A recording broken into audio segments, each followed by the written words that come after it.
Okay, so today I'm going to show you how to insert footnotes in a Word document. I got two sample sentences here. This is according to Sam Jones. This earthquake was a big disaster. Susan Smith added, I wasn't sure what was going on. I'm going to use citations so that way we can mark where we got our sources so that we're not plagiarizing.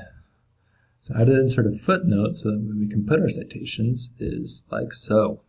You first go to the end of the first quote here, right there, and then you go up to References, and then you'll see this feature right over here that says Insert Footnote. Click on that, and you'll see a number pop up there down in the bottom that corresponds to the number up at the end of the quote there. So then you go down to that bottom there and insert your citation information. I'm just going to put citation for convenience. That is how you insert one.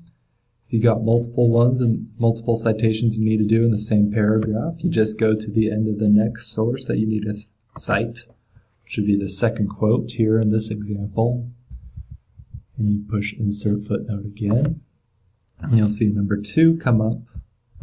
That'll match with the 2 at the end of the quote right there. And then you enter in your citation information again for that quote. Put citation 2. And that is how you do footnotes in a Word document.